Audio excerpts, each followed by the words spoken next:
Marcel, on continue nos causeries polynésiennes. D'accord. Et tu veux me parler de quoi? Tu sais qu'ici, c'est une culture de la parole. D'accord. Une culture, il n'y a pas beaucoup d'écrits avant. Il y a une culture du geste aussi? Oui, certainement. De la danse, des chants, c'est voilà. très très riche. Je suis bien tombé alors. Ouais, je suis bien occupé. Je t'ai senti un peu énervé l'autre fois, parce qu'on est à l'occasion de Ludovia en Polynésie française. Tu t'es un peu énervé sur les études scientifiques dans le monde de l'éducation? Oui, entendons-nous maintenant, je dis qu'une approche rationnelle de ce qui se passe dans les classes, de la manière dont les savoirs sont acquis par les élèves, etc., évidemment qu'on ne peut pas être contre. On ne peut pas être contre, surtout quand on est un scientifique. Hein. Je ne sais pas si les auditeurs le savent, mais quand j'étais un petit peu plus jeune, moi j'ai fait des études de physique, j'ai fait un doctorat en sciences et je pense pouvoir dire très modestement que la méthode scientifique, je la comprends. Mais je la comprends surtout pour le matériel, l'inerte, les particules élémentaires. Et là, comme toutes les particules se ressemblent, finalement, un proton, c'est un proton, hein, il n'y en a pas des gros, des petits, etc. Bon, on pense que ça doit être assez univoque. Là, on peut parler finalement de cause à effet. Hein, par exemple, M. Laplace, le déterminisme laplacien, disait que si tu me donnes la position d'une planète à un moment donné et sa vitesse, je peux te dire où elle sera dans un mois. C'est bien la cause et l'effet. Le seul truc qui m'embête un peu, c'est que en sciences humaines, il semblerait parfois, pas tous les chercheurs, je sais bien, qu'on reprenne ce paradigme de la cause et de l'effet, non pas dans le domaine du matériel, des particules élémentaires, de l'inerte, mais chez les humains. Alors, les particules, je t'ai dit, un proton ressemble à un autre proton. En plus, il n'a pas d'âge. On sait qu'une particule élémentaire, elle se désintègre et elle a la même probabilité de mourir, qu'elle soit là depuis longtemps ou pas. Donc, la probabilité est assez constante. Mais bon Dieu, nos élèves dans une classe, la personne qui a déjà vu des élèves dans une classe, est-ce que vous pensez qu'il y en a deux les mêmes? Alors, on fait des méthodes, on applique de l'enseignement magistral, de l'enseignement explicite, que sais-je, de la pédagogie par projet, et on regarde si la moyenne des résultats.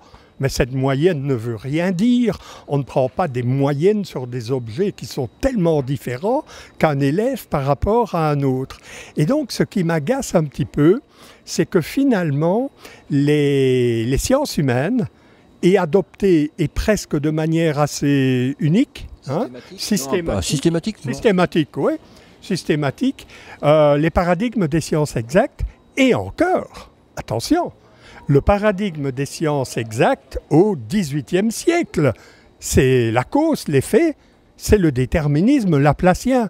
Or, dans la vraie science, les sciences physiques par exemple, les sciences exactes, je veux dire, on sait bien qu'on a changé de paradigme. On est passé par exemple, pour comprendre les phénomènes thermodynamiques, avec des particules qui vont dans tous les sens, on a parlé de la physique statistique, on a parlé aussi de la mécanique quantique. Tu fais un effet sur une particule et tu n'es même pas sûr de l'état dans lequel elle va arriver, tu vois. Tu ne peux pas déterminer sa position et sa vitesse en même temps. Et donc, je pense que en sciences humaines, je ne suis peut-être pas capable de le faire, mais il faudrait peut-être inventer des paradigmes qui permettraient de comprendre à la fois des systèmes dynamiques variés et aussi de la systémique. La systémique, ça veut dire finalement les causes et les effets se confondent. Et donc, tout ce que tu peux dire, c'est qu'un phénomène a l'air de voyager avec l'autre, a l'air de, sans plus, sans qu'il y ait vraiment une cause et un effet. Et donc, ce que je veux dire par là, c'est qu'il faut faire attention à cette volonté d'appliquer les sciences exactes sur des objets que les sciences exactes, en tout cas celles du XVIIIe siècle, ne sont pas à même de pouvoir traiter. Et tu n'es pas en train de me parler de pédagogie quantique, là, quand même? Peut-être bien de pédagogie quantique, parce que, tu sais bien, une de mes phrases favorites, c'est « Nos étudiants ne sont pas des particules élémentaires ». Et donc, ça veut dire qu'elles ne sont pas toutes les mêmes, et que souvent, les enseignants imaginent que, au moins, quand ils donnent cours, tous les élèves vont entendre la même chose. Quelle leurre! Les élèves entendent les choses, bien sûr, elles sont émises, c'est la même chose, mais chaque élève va le comprendre de manière différente en fonction de son âge, de son contexte, du goût pour la discipline, de fait s'il trouve le prof intéressant ou pas, et des tas de choses comme ça. Donc j'ai envie, en disant ça simplement, de te dire, j'ai envie de restaurer de l'humain dans les sciences de l'éducation. Bon, c'est un vaste programme, très bon programme. Oui, c'est dur. Hein. Merci d'être venu au bout du monde pour me discuter de ça, Marcel. Allez, avec plaisir. À la prochaine.